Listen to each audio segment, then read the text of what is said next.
Hey everyone, it's me, Ari Dosset Rashid. I'm your anthropologist and sociologist.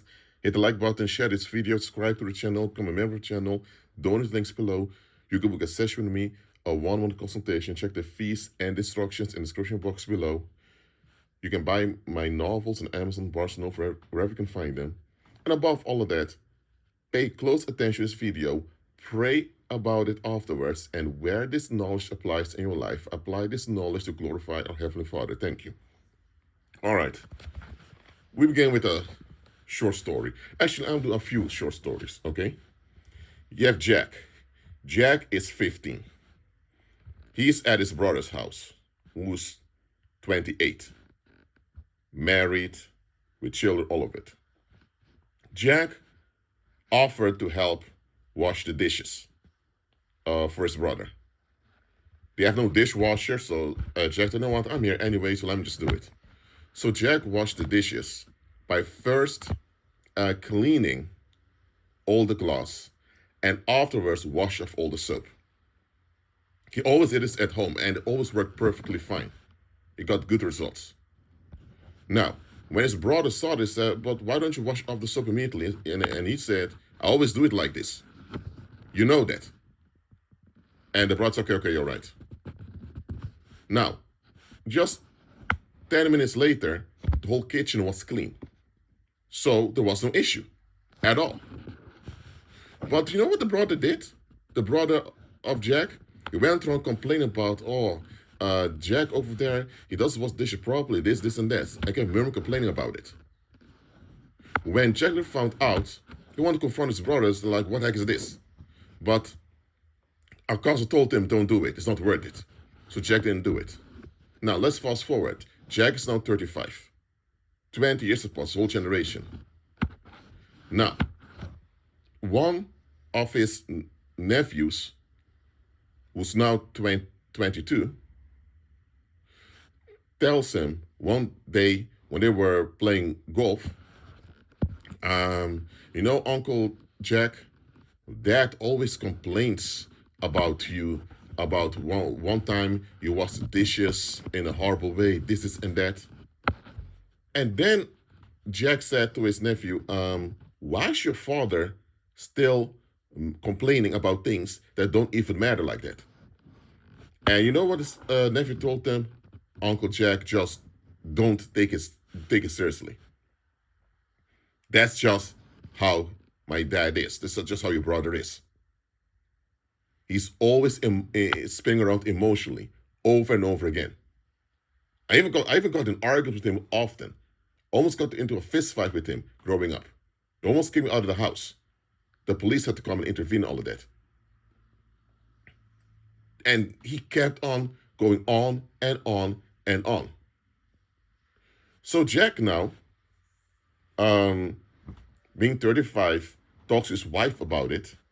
And he tells his wife, "Darling, I don't understand what's going on with my brother. Why is he like this?" And his wife told him, "Darling, when you were much younger, didn't you have difficulty processing emotions?" And Jack says, "Yeah. I mean, the environment came from was not the best environment." And then the wife tells him, "But Jack, if you came from the same environment as he, and he has lived longer than you, he became an adult earlier than you. How come you, before you turned 18, looked for help, how to process feelings and emotions, and you became well off in life, but he is still spinning around, escalating like that? Even his son that you saw as a little baby, who's now a grown man, tells you don't even confront this man. Darling, you need to accept this is how he chose to become. This is what he is. He does not want to face anything in life. He doesn't want to deal with any discomfort. Instead of owning up that life will have uncomfortable situations and that you have to attend and be present in life in a constructive way, he decides to flee. And anytime he can't walk away and ghost people, he gets upset and he looks from the outlet of this unrest. That thing when you were 15 and you washed the dishes, but you first put soap on all the glasses, cleaned them well, and afterwards you wash off all the soap. I'm sorry, but did any of the glasses break? And Jack says, no. Did it take hours? No. So is there any good reason why this grown man at the time was approaching 30, was complaining about how he did the dishes afterwards? Is there any good reason for it? And Jack says, no, there isn't.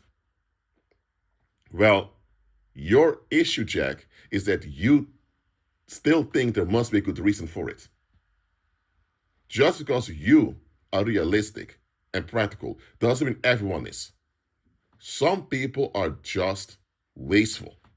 Some people are just toxic. And that's something you need to accept. Well, in this parable, Jack obviously had an issue. And the issue wasn't his toxic brother. The issue was him accepting how toxic his brother was. Now, let me go to another parable now. You have a bunch of urban explorers who arrive at this abandoned mansion. And it's already becoming nighttime, so they have the flashlights with them. So they enter the abandoned place. They walk around. Then at some point, they hear noise. They hear noises. One of this man, it may be just a mouse or a cat, whatever. They keep on walking, suddenly keep hearing noises behind them. Then one of them says to man, open your flashlights. Just all of them turn on the flashlights. They all, let's say there are 10 of them.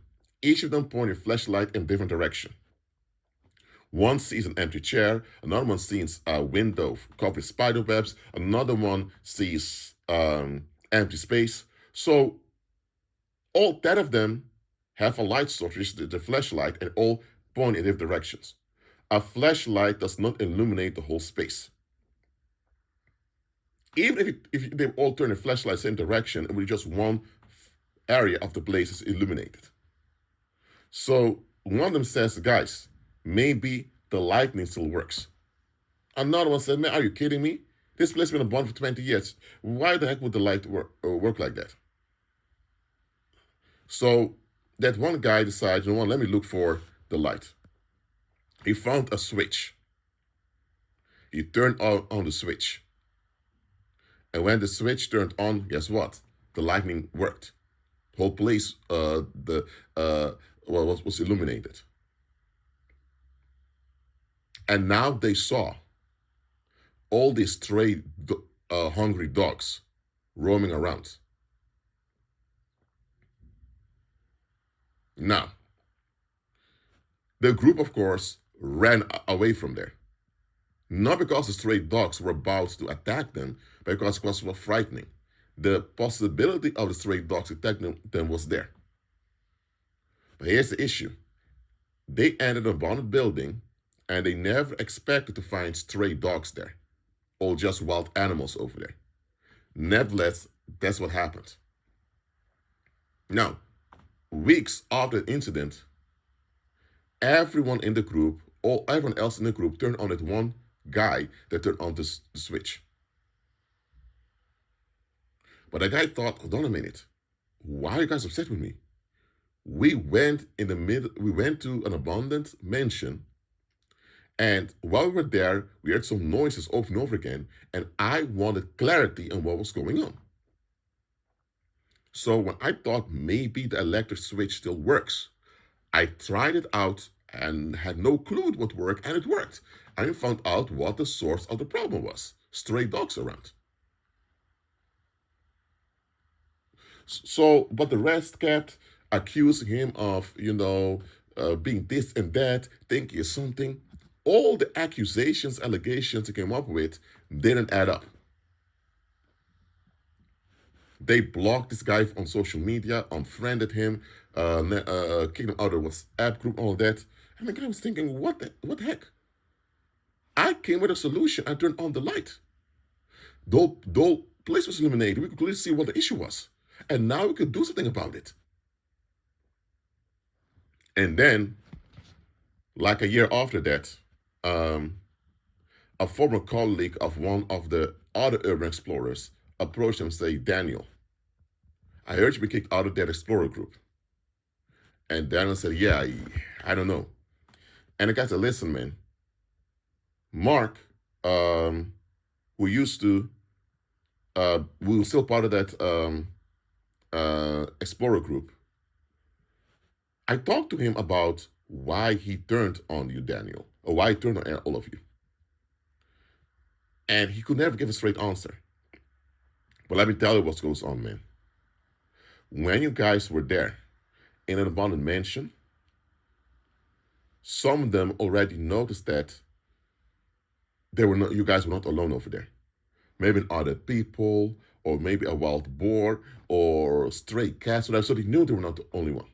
But the thing is, they didn't want to face the fact they were not alone there. Just wanted to move around in the darkness with the flashlights and get out of there without having to deal with what was there. You turn on the lights, forcing the face what was there. And then Daniel thinks, what, that's it? I actually brought clarity physically and upset about that. And then the former colleague of this urban explorer told them, listen, Daniel, not everyone wants clarity, y'all. Some people want the confusion. And Daniel had a hard time processing this. Okay, that's a parable. That's the second parable. Let me give a third one. So there's a woman, a student. She's 22. She just started university, and she's doing well. She's being kind towards other people. And then one day, after a party, a big party in the neighborhood, she went back home to her student dorm, and she was never seen again. So logically, when she's reported missing 2 days later, the police arrives and wants to talk to people. The police request CCTV footage. The police talk to the organizers of the party. Police even talk to the party members. Now, long story short, the police found out that the missing student was acting anxious in the past 2 weeks. It's like she was scared. Now, this student also had roommates who each had their own room in the same dorm. The police spoke to the roommates. None of them knew anything. It was always, I don't know. Okay. 5 months later, another female student goes missing. And this time, the same thing. The roommates all say, I don't know. Then after 5 years, a total of 10 female students went missing. And each time, the pattern was that none roommates knew anything. Now, the police treated each case as just a separate individual case. They saw no connection. Then one day, an intern, a police intern, not even a full police officer, an intern at the police, brought coffee to some of his superiors. And they were talking about cases. And the intern was good at computers and mathematics. He told one of the police attendants, sir, I heard about all the missing students in this area. I have an idea what goes on. Now, the superintendent dismissed it, saying you're just an intern, you have no experience, not even a full police officer yet.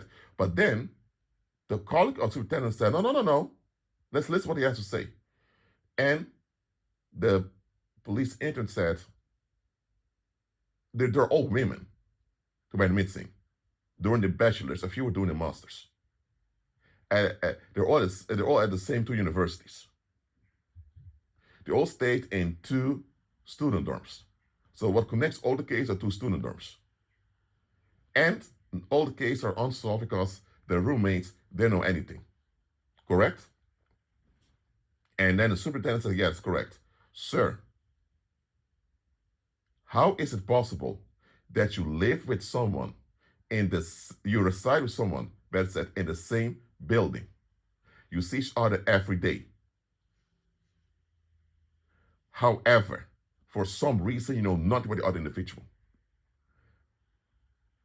That's a bit weird.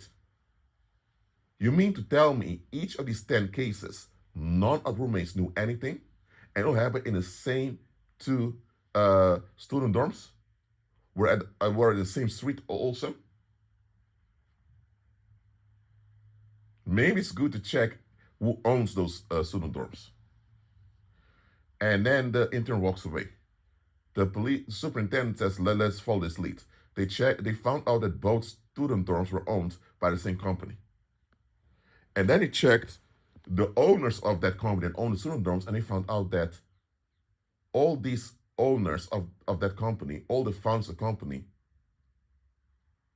they're absent on social media. Their bank transactions are a bit off. They bad bank transactions. All the cash of the rent paid by the students is going to some accounts abroad. So eventually the police realized, hold on a minute.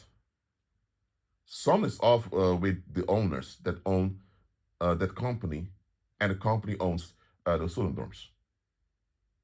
So they looked deeper into it, and they found out that some of these students that even live in those dorms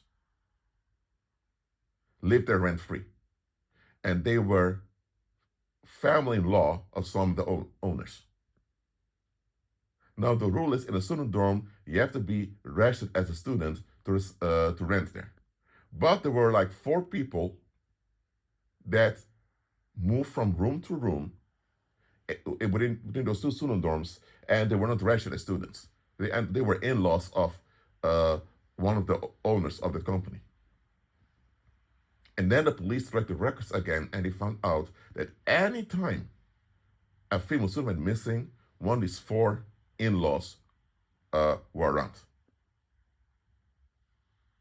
So the superintendent decided to call the intern again, and the superintendent asked the intern, how did you come to this conclusion?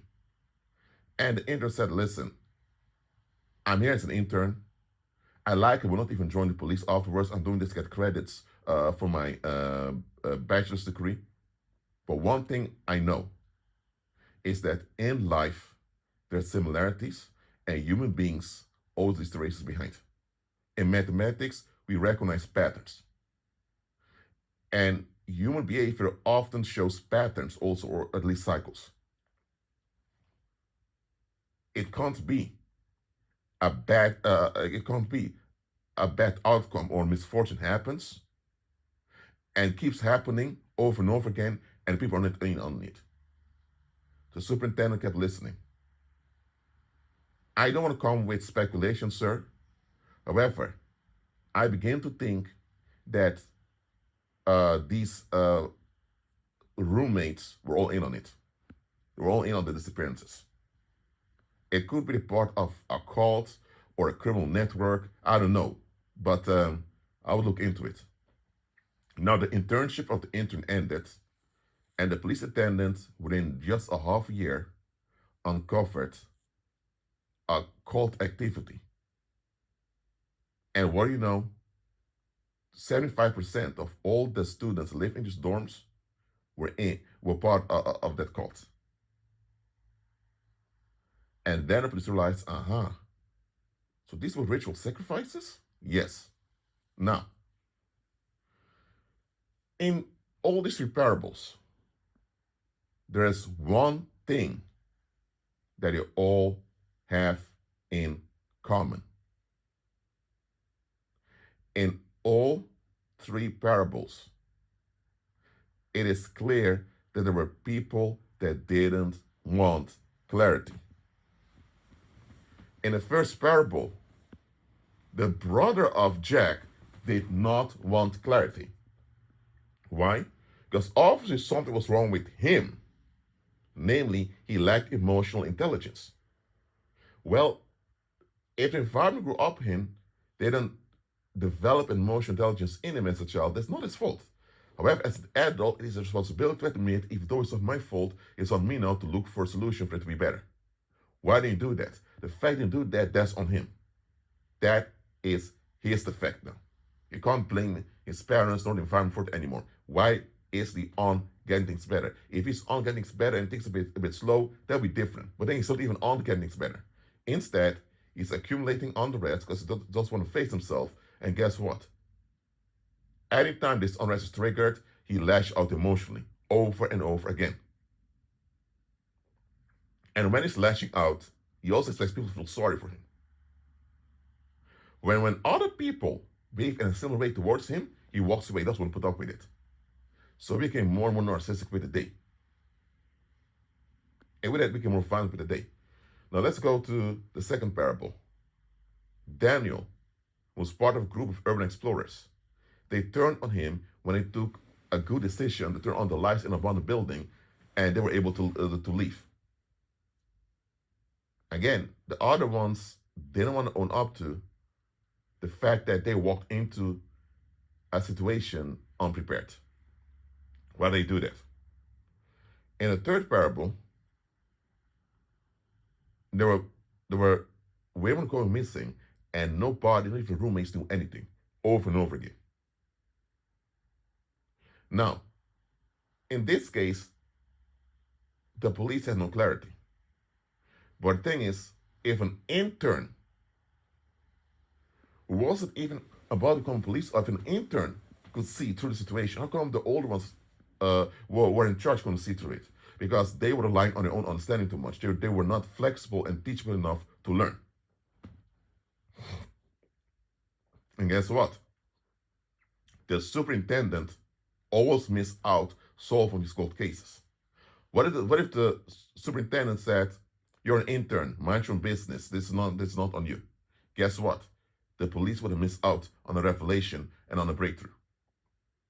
And this is what I want to tell you over here. Some people do not want clarity. What is clarity? Clarity is when the situation is clear.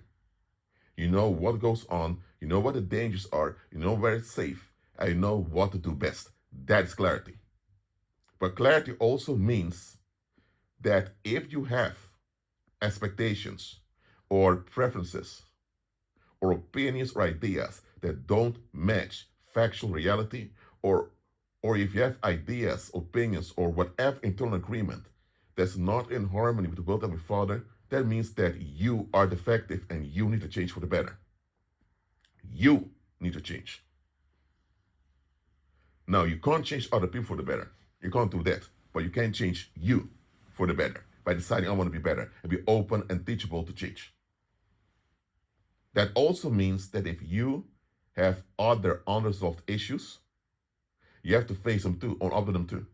Or if there's you trauma, or if people damage you by traumatizing whatever, you have to face all of that. And if you were in denial, you have to face and own up to your denial too.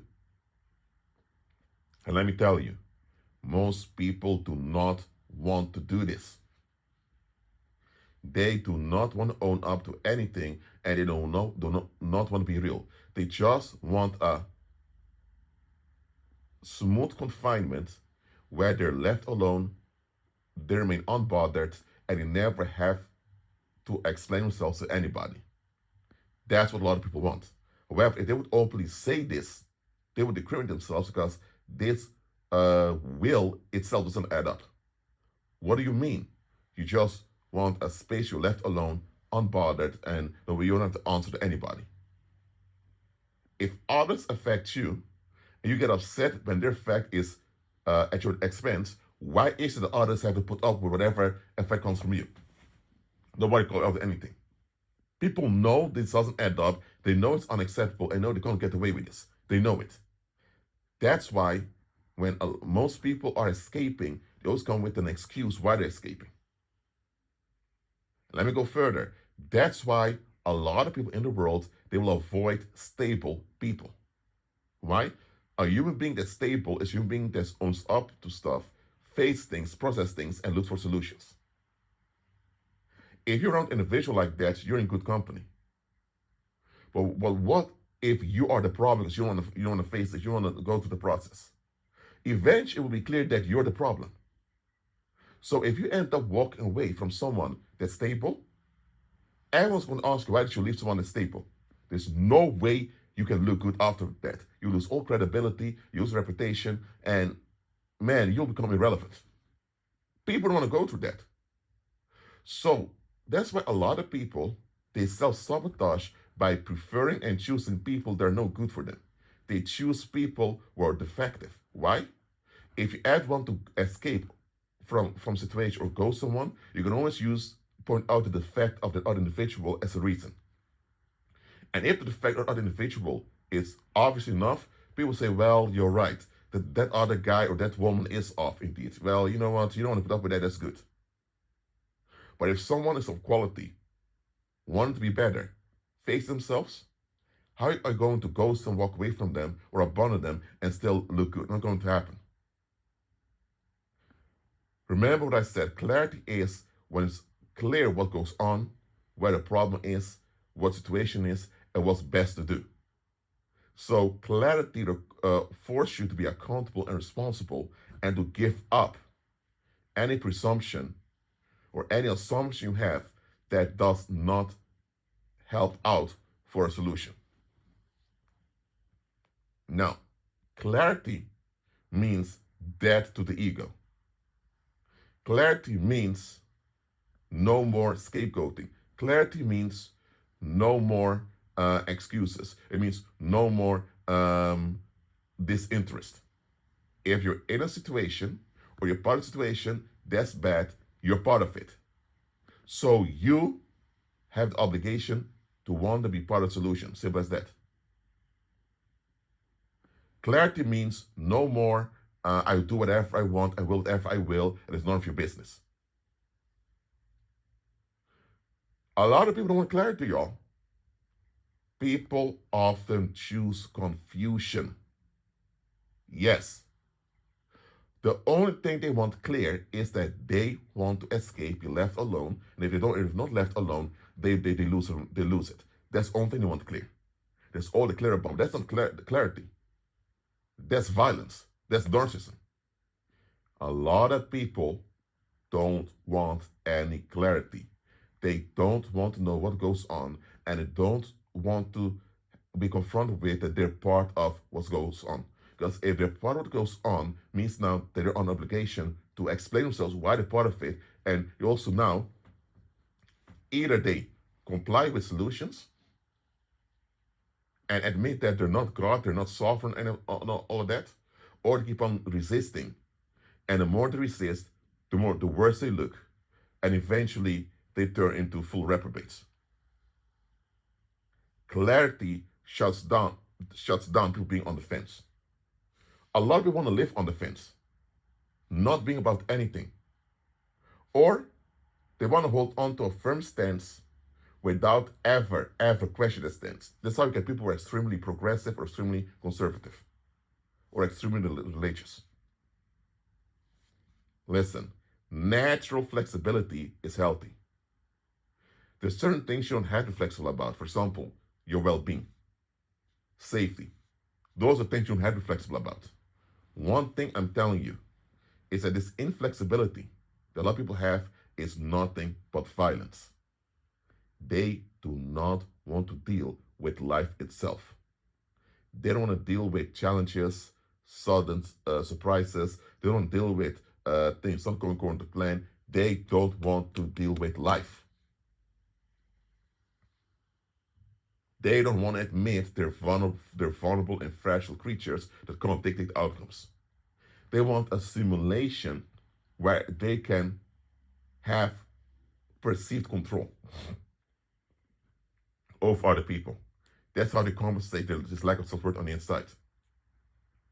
When people look for safe spaces, they often don't mean actual real place that's safe from physical danger or safe from violence. When people say they want a safe space, what they mean most of the time is they want to be around people They never call them out to anything. They never questions them. They never force them to explain themselves. Just lets them off the hook, willing whatever they will, and get away being wasteful and neglectful. That's what it comes down to. That's what a lot of people call safe spaces. Listen to what I'm saying here. Not everyone wants clarity. Some people choose confusion. For example, if you have a politician that's a very foul mouth, that speaks horribly about other people, insults people, degrades people all the time, uses cuss words, he's swearing all the time. And this politician gets so many votes as politicians now in office, still cussing, still swearing, still talking down on people, still insult people all the time. But the population still teaches young people to be respectful, to watch your mouth, and blah, blah, blah. Hold on a minute. If the population is so keen on respect, boundaries, politeness, courtesy, and all that, if the pop's really on those things, how come they allow this foul-mouthed man to win an election? Why? And why aren't they calling out the relatives who voted for that man? Now, this confusion, if the people were foul-mouthed themselves and they were open about it, they were all cussing, insulting one another all the time, and then you have a politician that would win the elections just like that, hey, that would be clarity. That you're dealing with a bunch of nasty people that just want to be narcissistic and get away with it. But if you have people insist that they have values and boundaries and principles, all of that, and then you have someone with leverage over them, long term, who's foul-mouthed, wasteful, and all of that, that's confusion. Because if these people really are about values and quality, they would never, ever even allow such a foul-mouthed, wasteful man to have anything to say in their community, let alone be in charge of the community. So what you need to conclude now is that these people chose confusion. When a child or a teenager or just any adult of low rank in that society has a foul mouth, use what they call cuss words, people go off, especially if they're below 18. And I can understand that. However, how come they don't go off at the politicians were like that? That means they're not serious about these values. It means they just want control of other people's mouth. Why don't you just openly say that we're narcissistic, we just want to have control over one another? Why don't you say that? Because that would reveal that they're unstable, they can't be trusted, and that they're actually a joke. And none of them want to face this about themselves, that they are a joke. So they fake like they are of quality, and anytime doesn't fake with them, they attack. The only ones they can't attack are the politicians who are just like them and who are able to call them out openly. And because of that, it leaves those politicians alone. But it's not just about politicians. I'm telling you over here, in the world, it could be that you have some wasteful people with leverage somewhere. That does not automatically mean that the population is a joke and everyone's in on it. However, if a big portion of the population is of quality, you have this wasteful individual leverage, eventually this wasteful individual leverage, either they will run away or they'll crash because people are not putting up with it. If you have a wasteful individual with leverage continuously, big leverage, especially financial leverage, and the population talk about norms and values, boundaries, respect, blah, blah, blah, blah, I'm telling you, the people are lying. Because if they were about all of that, that wasteful man will not have any leverage over them. These people chose confusion. So how do they do it? The people will start arguments and drama themselves towards people who can't fight back, those become scapegoats, and they will do this just to distract from the fact that they are a joke, that they're not serious about anything. I'm telling you. A lot of the arguments and fights and conflicts out in the world are not about a diversion strategy. So you wouldn't see how inconsistent these people really are. They don't want you to see what they really are. They don't want you to see how pathetic and cowardly they really are. They don't want you to see how illiterate and how wasteful they actually are. They don't want you to see them for what they are. So because they don't want you to see them for what they really are, they now start all these conflicts to drain your focus away from seeing them for what they are, so you're so focused with the conflict.